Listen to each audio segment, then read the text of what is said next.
It's on to the College World Series final. The 2015 National Champions. Welcome to another edition of 1186 the podcast, the official podcast of the UVA baseball program. The Who's off to a 3-0 start after taking care of Hofstra. 3 games at Disharoon Park this weekend. We'll talk about that and a whole lot more. I am Damon Dillman, joined again by Andrew Ramspacker, Scott Fitzgerald, and the head baseball coach of the UVA baseball program, Brian O'Connor. We also have a very special guest coming up in a couple of minutes. We will get to him shortly, but first we want to start with you, Oak. And Oak, before we get into this past weekend, I know it's been kind of a tough couple of days around the program. Monday was a really difficult day for a lot of guys, I know. Can you just talk about what the last few days have been like with Matthew Buchanan's father passing away and the way things have kind of shaken out from there? Yeah, Damon, thanks. Welcome everybody to episode 2 for sure.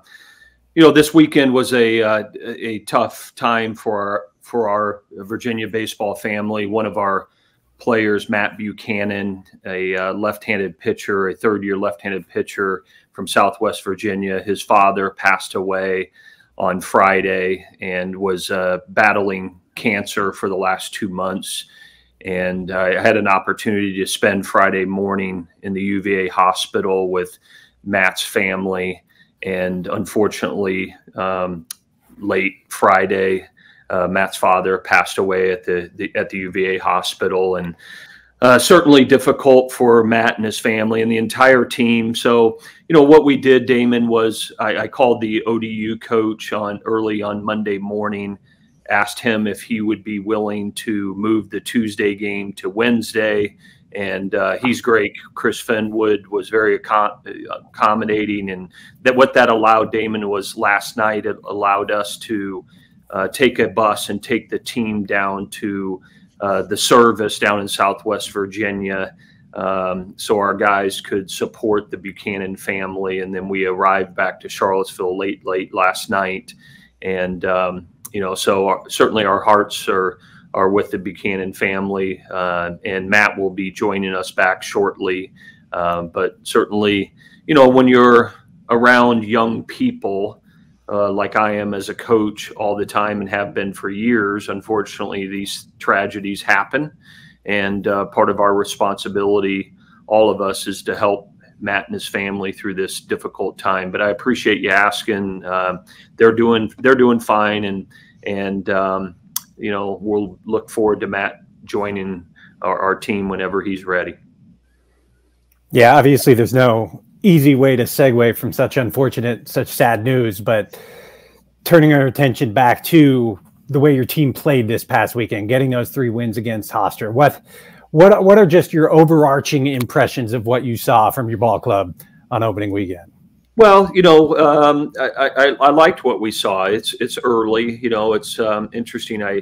I got together with one of our former players and his family on Sunday night, and just was reminded that it's early in the season, right? It's not supposed to be. You're not supposed to be playing your best baseball. We strive to do that, but the reality is it's about getting better. And certainly we swung the bats very, very well to put up the offensive numbers that we did this weekend. We were very opportunistic and had good pitching at times, and certainly times that we need to get better and improve. But hey, anytime you can go into a series and win every game and get the season started off right, you'll take it. And then it's about growth and learning and getting better. And we had a nice workout today, and talked about some of the things that we need to improve on coming out of the first weekend. And our guys are excited to get the season rolling, and certainly have a great opponent tomorrow in Old Dominion. They won all 3 of their games this weekend, and we've always had great baseball games with them. This seems like as good a time as any to bring in our very special guest. He was at the ballpark for Saturday's win over Hofstra. We thought we'd get a former player for the second episode of 1186, the podcast. And who better than Ryan Zimmerman to join us here? Ryan, like we said, you were at the game on Saturday. First of all, thanks for joining us. I know you're on assignment right now, tough assignment in Florida, but you got to see Saturday's game, got to see a couple runs cross the plate. What did you think of the Who's from what you got to see? Yeah, I mean, I said they scored 21 runs when I showed up, so I got to come back a couple more times. But yeah, I mean, I think, it's like Oak was saying, it's early in the year when you have, it seems like their offense obviously has some people back, but the pitching's young. These games early in the year, you just have to try and win. It doesn't matter if it's pretty, if it's ugly, especially when you have young pitchers that are kind of learning how to pitch at this level. And it's not an easy thing to do. So hopefully the offense can keep putting up runs, play some good defense, and let those young pitchers kind of settle in and get more comfortable. And I think as the year goes on, those guys will get better and better. And, as you guys know, all you have to do is be playing well at the end. It's nice to win early, but you don't necessarily have to. But, as these guys continue to kind of mature as the year goes on, you want to be peaking at the right time at the end of the year. Yeah, Zim, Damon mentioned that you're on a tough assignment right now down in Florida with your former team, with the Nationals. Can you kind of fill us in on what your role is in spring training with the Nats?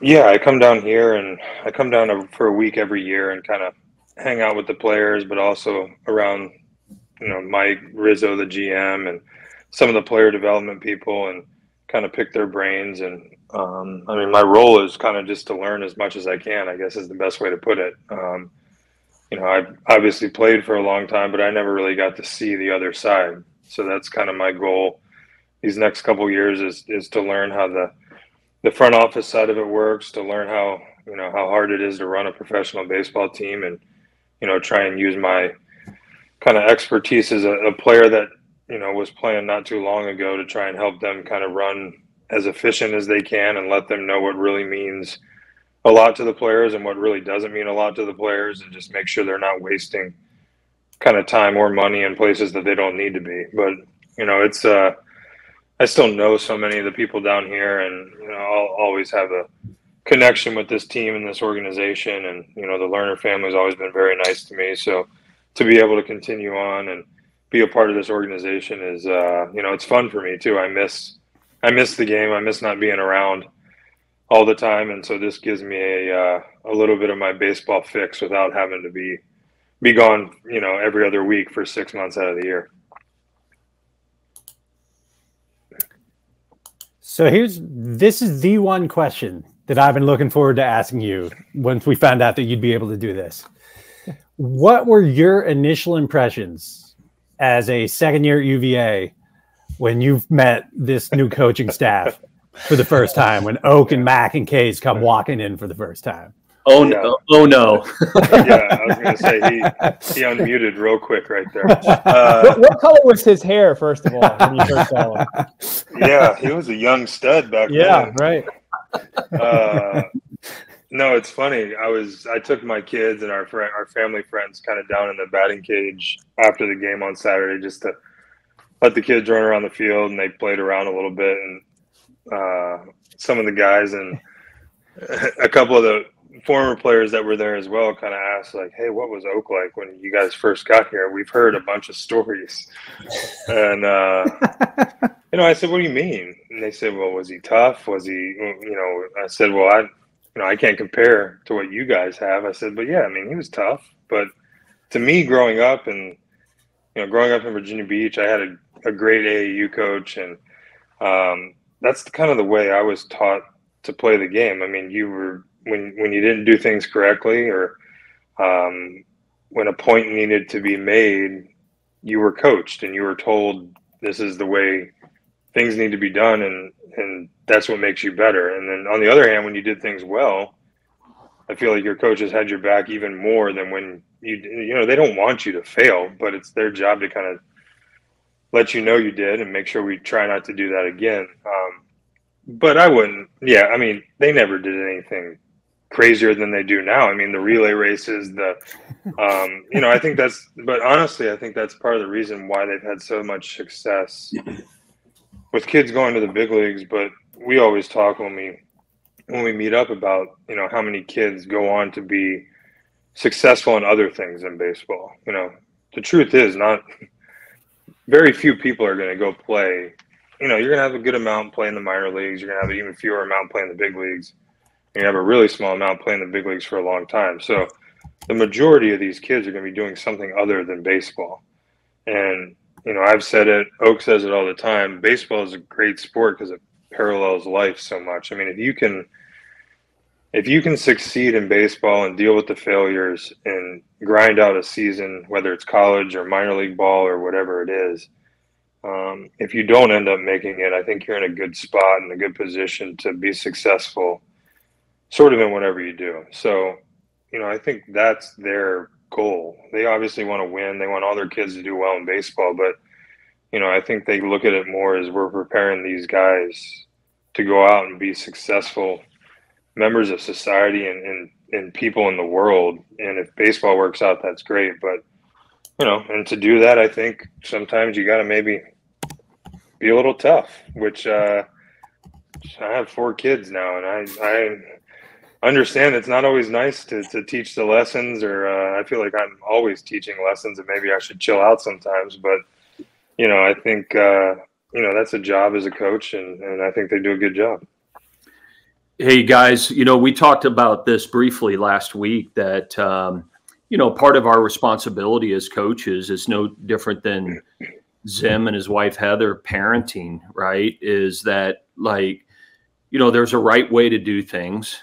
There's standards that are within our program and within a family and raising kids, and there's parallels across both. And you know, we've just always really believed that if you have certain standards and you hold the players accountable to that standard, how they go about their business every day, then if you have talent, you're going to have a chance to win, right? And you know, but if you just have talent and you don't have the everyday standards of which you ask them to carry themselves, then you won't win, even if you do have great talent. So it's all connected, and you know, we're just, you know, fortunate that, you know, this place attracts young men that want to be held accountable to what those standards are. And, you know, it's the big thing. You know, Zim and I had dinner on Sunday night, and, you know, we talked about, you know, over the years, you hear coaches, you hear people out there saying that,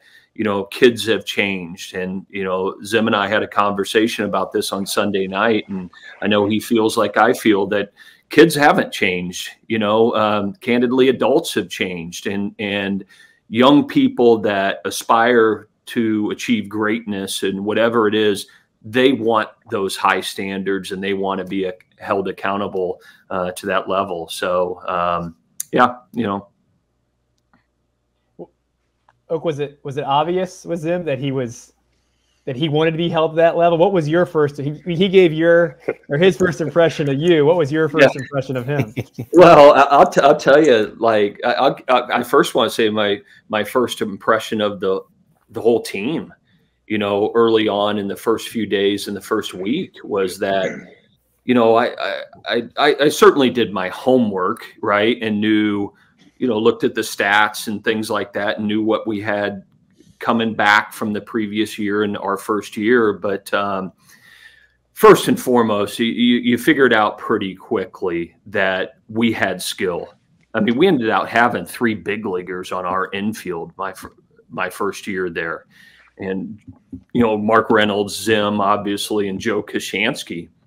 And so you figured out pretty quickly that, hey, there was a lot of talent and skill that we just needed to learn how to work, right? And we needed to understand what the standards were, and that, you know, we needed to inject in them that we really believed in them, that they could be successful. And but I'll tell you, after 2 or 3 days, you could tell that Ryan Zimmerman was special. Right. You just first and foremost, his defense. You know, I remember calling friends of mine after 2 or 3 days, and they said, hey, you know, what's it like? What's the talent like? And things like that. And I'd say there's a third baseman here that is incredibly special. Right. Especially from the defensive standpoint and his approach at the plate and the way he went about his business. You know, was next level kind of stuff. And certainly we leaned on that right away, and hey, listen, in today's day and age, it's all about home runs, right? That's what everybody's infatuated by. And you look at the home runs that Zim hit in his career for the Washington Nationals, right? I mean, what did he hit at the University of Virginia? 7 in his whole career, right? And so, it's just he was consumed with just being a great hitter. And then as you physically mature and develop as a player, the home runs come. And so certainly was a tremendous player for us, and obviously went on to have an incredible major league career. But you could tell pretty quickly, it's like going to a high school game. You can walk out there and within the first 10 minutes watching in and out, and you were watching BP, you can tell who the baseball players are. And that was the case certainly for Zim as well. Zim, do you want to give yourself a little more credit with the lack of power numbers? I got worn out. Yeah, I get worn out by especially when Doolittle came over to our team. When the guys realized that he had more college home runs than me. That was in your defense, though. It was a big park back then, right? What was it like to it was big, and to my defense, I don't know if that would really help me. My only, I just basically go back to people and just told them I waited until they started paying me to hit home runs. But now you can get paid to hit home runs in college, so I just missed my time. But I think too, going back to what Oak said about that team, we were very talented, I think, but we just didn't know how to win. You have to learn how to win. You have to learn how to win baseball games, and I think we did that in college, and then I obviously also learned that kind of the hard way in the big leagues. I lost a lot of games, early on in my career, and you just have to have a complete team, and you have to have everyone kind of buy in to the program. And I think, especially in college, if you can be a mentally tougher team than a lot of those other schools, I mean, no doubt you have to be talented, and you have to have people that can pitch and hit the ball and throw the ball and all that as well. But I think there's certain games that are won just because the other team is mentally tougher or has experience or knows how to win games or knows how to do the small things, and they take pride in doing those small things. And I think that stuff is a lot of what Oak and Mac and all those guys have taught there for the past 20 some years. And, it really gets magnified, in the postseason, whether it's, the NCAA tournaments or, as I experienced in the playoffs as well. We couldn't get past the first round, not necessarily because we played bad baseball. You just didn't take advantage of the little opportunities that you had. And as you continue to play baseball and as you continue to prepare for every season, you kind of realize that that's what you're preparing for, is those opportunities. And usually the teams or the groups of guys that are ready to take advantage of those opportunities are the ones that become sort of those special teams and that make a run and do something like win a national championship or win a World Series. I remember I actually have it still recorded on my phone when the Nats won the World Championship, and Howie Kendrick's interview after, and him talking specifically about what Zim was talking about there is learning how to win. And that was his post-game talk when they interviewed him on the field.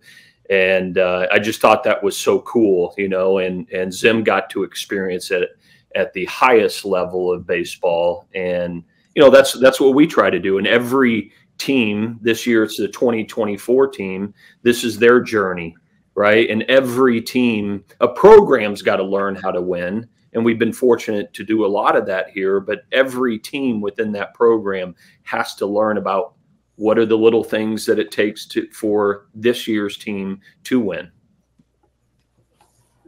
Zim, touched on a little bit about your AAU team and the guys that you played with. It's kind of been well documented about the talent-rich Tidewater area with David Wright and the Uptons. Was there a communication between you guys? Say, hey, me and Mark Reynolds are over here at Virginia. Let's go down there and make a super team. Yeah, I mean, I think me and Mark might have been the only ones that had to go to college. All the other guys, my senior year in high school, I think we had 6 or 7 guys get D1 scholarships, and 3 or 4 guys get drafted, and I was not one of them to get drafted. So our senior year team was pretty incredible. But yeah, the baseball down there, and I've said it before, I think, the level of coaching, the game that we were learning, the things that you're not supposed to learn until you're 15, 16, 17 years old, we're learning at 10, 11, and 12. So you combine that with playing the type of competition that we played all summer, and that's kind of the recipe for how guys kept coming out of there. It's a small area. It doesn't have a ton of people there. But for a while we were producing California and Florida and Texas, numbers of people going to the big leagues and things like that. So it just goes back to knowing how to play the game the right way, playing the game at a high level from a young age, and basically just getting that experience and gaining confidence. And it was a fun place to grow up and play against all those guys. And it's definitely, I think, the main reason why a lot of us are who we are and who we became as players. So how did you wind up at UVA? Because the way Coach Womack and Steve Heon tell it, they were afraid you were going to wind up at JMU, is the way they remember it. Is that the way you remember it? Yeah, I mean, like I said, I wasn't highly recruited out of high school. So my birthday's in September, and I was 17, so I was kind of that young birthday. And I was a good high school player. And like I said, we had a lot of good players on our team, so there was obviously scouts and things in the area quite a bit at all of our games. And I think, nobody can really project if I was going to mature physically, what was going to happen. And I went on visits to, I think, UNC Wilmington, UNC Charlotte, JMU, and a couple other of those types of schools, which are obviously still really good schools, and would have been a great accomplishment to go play college baseball at those schools as well. And then I kind of went down to, I think it was Jupiter, Florida, which is crazy because that's basically where I'm doing this podcast right now, and played on like that wood bat team, and that was the team with David and BJ, and Mark Reynolds was on that team, and that's the team that everyone talks about. And I had a pretty good tournament down there, and Steve and Dennis were down there, and when me and my dad got back, we had a message on our answering machine in the house, which a lot of people listening probably won't even know what an answering machine is.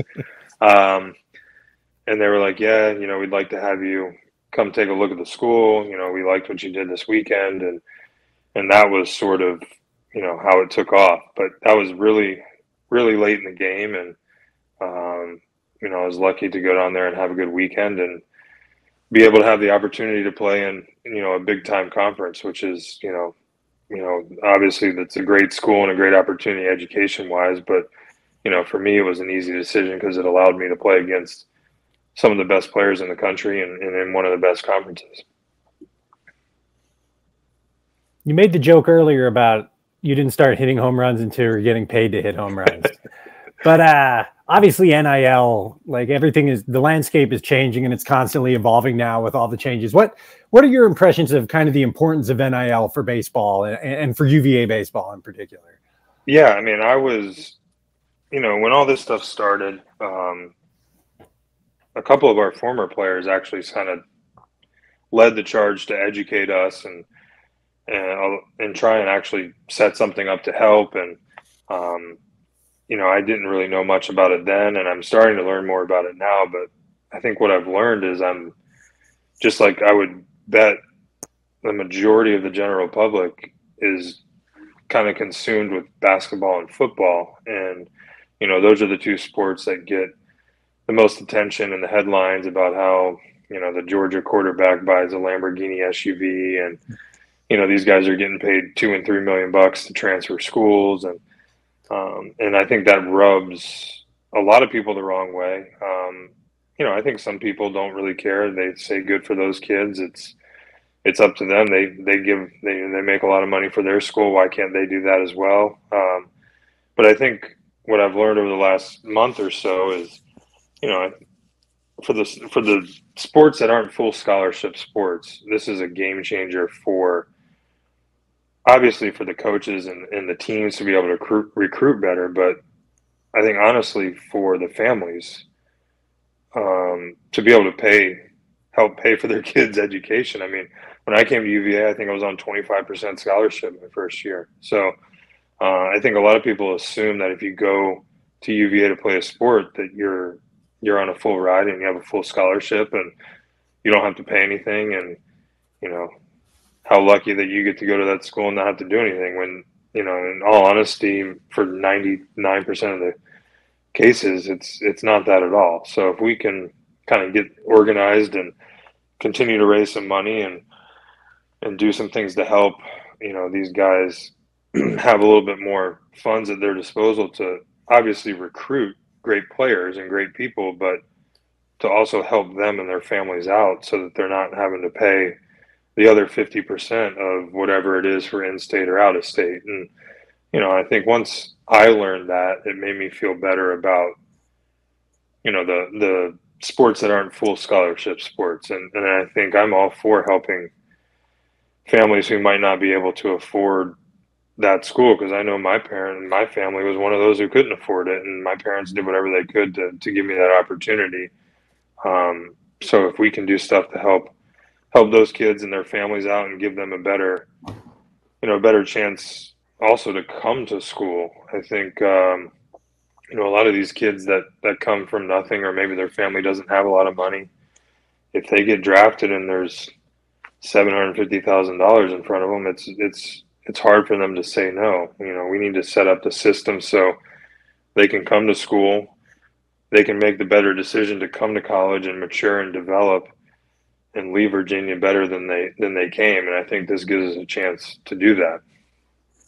Yeah, Zim, I think you bring up great points. You know, I think it's part of its education, right? You know, a lot of people out there don't know that you're allowed to have 40 players on your roster in Division I college baseball, and you have 11.7 scholarships to support that. You know, so, you know, the majority of your players, most all of them are in that 25% to 50% scholarship. And, you know, you think about if you're out of state student at the University of Virginia and the total bill is 75, 80 grand and you're on a 40% scholarship, you know, now the rules allow them to, based on their NIL, to be, you know, compensated a little bit to close that gap between what the cost of attendance is and what their scholarship is. So, you know, I personally, as a coach, I think it's a good thing, you know, and you know, we do a good job with it here at the university and need to continue to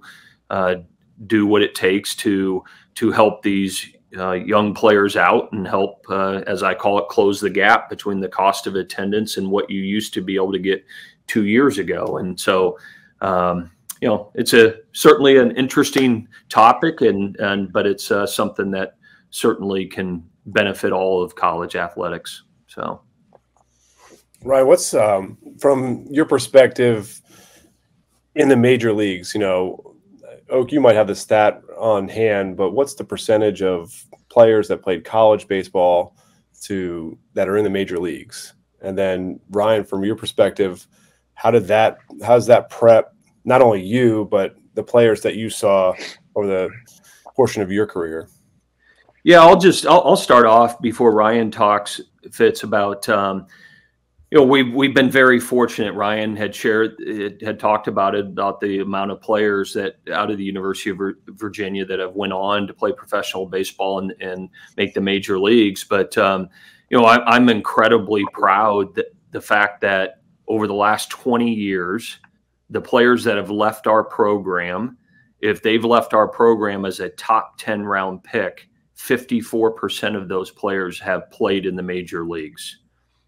And I'm proud of that, because every player that comes to the University of Virginia, sure, not only do they want to get a great education, they're going to get that here, but they have dreams and aspirations of playing the game at the highest level. So the fact that they know that they can come here and get it into a development system that will help them and prepare them for professional baseball to have a chance to realize their dream.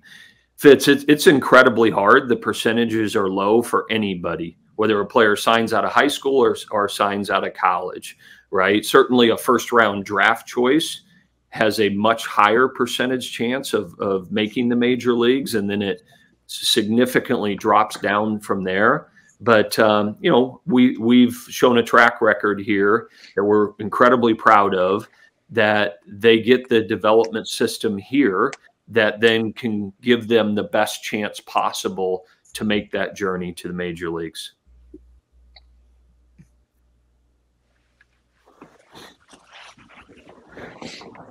Right. What do you Zim, think? how much do you think your time? Yeah, how much do you think your time here kind of?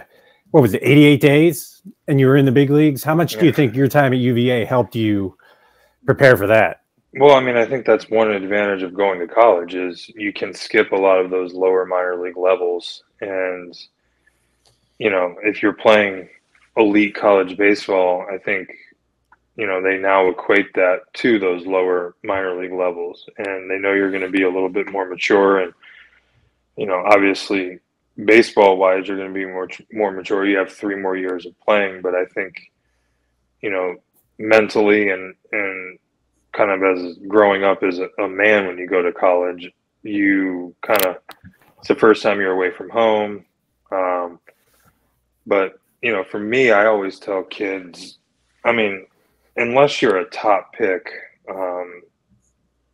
for me, it would have been an easy decision. I think, and they're doing a better job now. I think we just need to better inform people of what a signing bonus ends up being after all the unfortunate things are taken away from it. And I think a lot of kids are well educated of those, taxes and agent fees and, buying a car and paying off your parents' house and doing something fun. And, by the time you run through that, it's 70 to 75% of whatever number you're getting. So, and now you're, 17, 18 years old, making literally below poverty line for the, for a wage, and you're going to work somewhere in the off season, and you're taking 14, 16-hour bus trips. And, not to say that plenty of people haven't been successful doing that. And, for some people that might be, the way they want to go. But, for me, I think going to college, having the experience of college, which was 3 of the best years of my life. I'm still really good friends with so many people that I met at UVA, both through baseball and just randomly met while I went to school there. And if we're being honest, the percentages say that you're not going to make it to the big leagues. Like, you might have a good minor league career. You might play for, 5, 6, 7 years. You might only play for 1 year. So, if you have the opportunity to go get an education, and then all of a sudden you continue to progress, and after your 3rd year they're ready to draft you, then that's good. Now you only have 1 year of school left. Or if you go to school and maybe you don't progress as much as you liked, and you kind of realize maybe I'm not going to be a big leaguer, then you're already at school and you can finish school, and then you're well prepared to do whatever's next in life. So for me, I always kind of tell kids to go that route. If you're a top 10 pick and you're looking at $6, $7, $8, $9 million, that's a different decision between you and your family. That's a different kind of decision. But for the kids that are on the teetering on the decision of 750 grand, even up to 1.5 million bucks, it's a lot of money, and it's easy. easy for me to sit here and say that, that's not life-changing money. And I've had this talk many times, and people say that to me. Well, it's easy for you to say, and but I just think and hope people are given all the facts and know what they're getting into, and just know how much of a benefit going to college can be. All right, Zim, before we let you go, we're going to add a new segment here this week whenever we have a guest. So you're the guinea pig for this one, since you're our first guest. We're going to ask you a trivia question and see if we can stump you. So our trivia question for you is, Oak was drafted in 1993. We're not going to say who the team was. That same team that same year drafted a third baseman who went on to get voted to the Hall of Fame. Do you know who it is? Oh, gosh. Oh, you know. 1993. Yeah. Here's a hint. You might have competed with this guy for a few Gold Gloves. Yeah. Scott Rowland. There you go. Oh, that was an easy hint. That was a good hint. I gave that one away. Yeah. Oh, It's just tough to place the drafted in 93. Yeah, there's not many guys that played that long. I was sent to Martinsville, Virginia, and Scott Rowland had just signed, and it was like the first few days that I watched Zim at Virginia. Right here, I was this college player coming out of Creighton, drafted by the Phillies, and I'm watching Scott Rowland play for about 3 or 4 days, and I'm like, wow.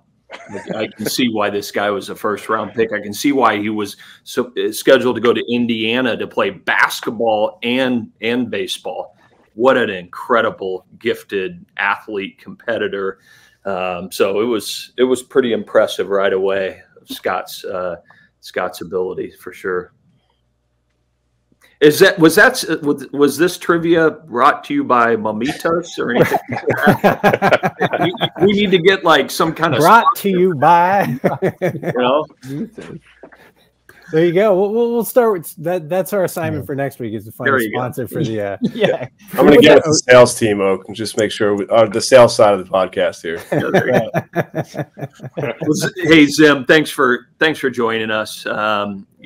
Just really appreciate you and obviously your time here at Virginia, and your engagement in the program through your time in Washington and still today. I mean, listen, what this guy has done in our community of Charlottesville, through his foundation, through the Zims Foundation, while he was a player in DC, and the proceeds going back to the UVA hospital, and what he's done in him and his wife have done in the Washington DC community. Just really one of the greats. And Zim, thank you so much for joining us, and we appreciate you, and we look forward to seeing you down here again this spring. And I know you're going to come down for a midweek game and be with the guys, and we appreciate you and appreciate how much the university has meant to you, and stay cool down there in Florida, and we look forward to seeing you back up here. Somebody has to do it.